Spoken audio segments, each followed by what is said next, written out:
નામ ને કયું ગામ? ધોરણપારડી રાકેશભાઈ મારું નામ છે. હા. ધોરણપારડી ગામનો વતની છું.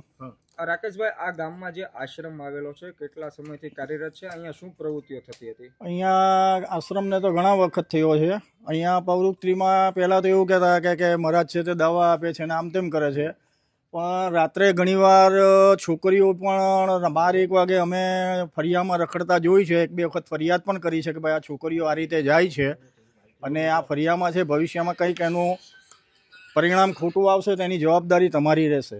આ જે મહારાજ છે તે મૂળ ક્યાંના છે અને કંઈક આયુર્વેદિક ને કંઈક યોગા કરાવતા તેવું? મૂળ કાઠિયાવાડના છે અને કંઈક આયુર્વેદિક દવા આપે છે એવી વાતો જાણવા મળેલી. લગભગ છેલ્લા 10 વર્ષ થઈ ગયા.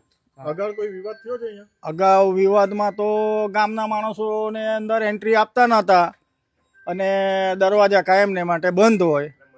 અને મહારાજે આગળ પણ સુસાઇડ કરવા માટે બી પ્રયત્ન કરેલા હતા અને એ પણ એક બહુ મોટો વિવાદ પેપરના પાને ચડેલો હતો. આ નકલી નોટોનું રેકેટ પકડાયું છે, આ આશ્રમની સંડોવણી બહાર આવી છે. ગામ માટે કેટલું કલંક? અમારા ગામ માટે બહુ મોટું કલંકરૂપ છે આ. અમારે તાકીદે સરપંચ અને ગામના આગેવાનો બધા ભેગા થઈને એને કંઈક ને કંઈક કરવું પડશે, કારણ કે આ તો બહુ મોટું નુકસાન છે અને આપણે સરકાર માટે બી એક આ પડકારરૂપ વસ્તુ છે. મારું નામ મુકેશભાઈ ગોવિંદભાઈ પટેલ. જી, શું કહેશો મુકેશભાઈ? આશ્રમમાંથી ચલણી નોટ પકડાઈ છે. ચલણી નોટમાં આશ્રમ પહેલેથી વિવાદમાં આવ્યો છે, શરૂઆતથી ચાલુ થયો ત્યારનો.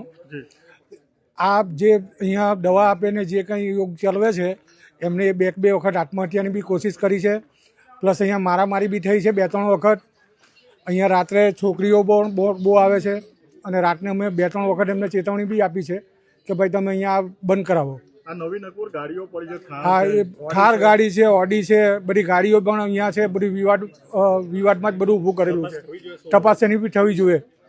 આ ગાડીઓ છે, આલિશાન આશ્રમ છે, આવકમાં બી એને તપાસ થવી જોઈએ. નહીં, ગામ કોઈને નથી આવવા દેતા. હા, અમે કહેતા હતા રજૂઆત. અહીંયા બધા બહારગામથી જ આવે છે અને બધી લેડીઝો ઘણી આવે છે પુરુષો કરતા. શું લાગે શું પ્રવૃત્તિ થતી હોય? પ્રવૃત્તિ મને બીજી બી અસામાજિક બી પ્રવૃત્તિ ચાલે છે એવું લાગે છે.